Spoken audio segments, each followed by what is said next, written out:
कर्ण के कवच कुंडल में कौन सी दिव्य शक्तियां थीं, जिनके सामने टिक नहीं पाए कोई योद्धा और देवता।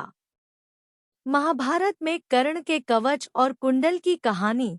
महाभारत की कथा के अनुसार कर्ण अपने पूर्वजन्म में दंभोदभवा नाम का असुर था, जिसके पास 100 कवच कुंडल थे। इनमें से नरनारायण ने 99 कवच तोड़ दिए थे, लेकिन एक कवच कुंडल बचे रह गए थे। दंभोदभवा ने इसी कवच कुंडल के साथ जन्म लिया था। कर्ण के कवच कुंडल में कई दिव्य शक्तियां थीं।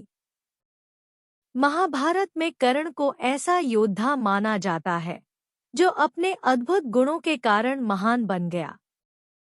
कर्ण ने पांडव होकर भी कौरवों का साथ दिया।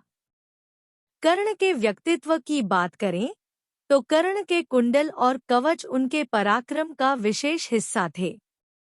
कवच और कुंडल के कारण ही कर्ण को कभी कोई योद्धा परास्त नहीं कर सकता था। महाभारत के युद्ध में कुंडल और कवच के साथ कर्ण को मार पाना लगभग असंभव ही था।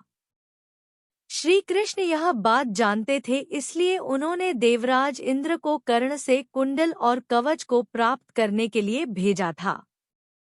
आइए जानते हैं कर्ण के कुंडल और कवच में ऐसी कौन सी शक्तियां थीं जो उनकी रक्षा करती थी।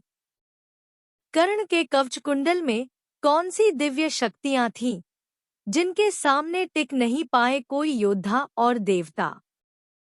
पूर्वजन्म में भी कर्ण के पास थे कवच कुंडल। कर्ण अपने पूर्वजन्म में दंभोदभवा नाम का असुर था। सूर्यदेव ने दंभोदभवा को 100 कुंडल कवच प्रदान किए थे। यह कवच अभेद्य था।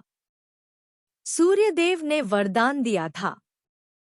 इस वरदान के अनुसार कवच तोड़ने वाले की मृत्यु हो जाएगी।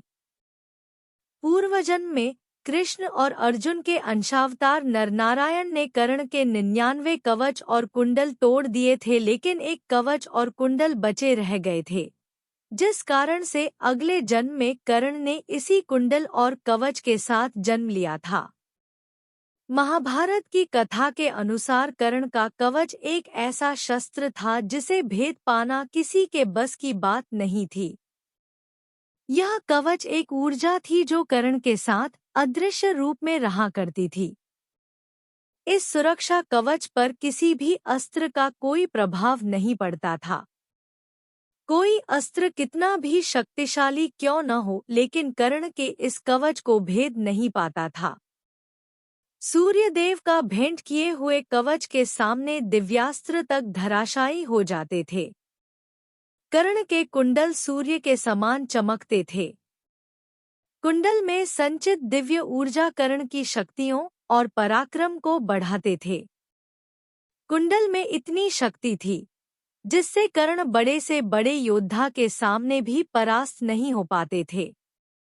कर्ण के कुंडल उनके अंदर की ऊर्जा को बहुत ही दिव्य बना देते थे, जिससे वे बड़ी से बड़ी चुनौती से भी नहीं घबराते थे।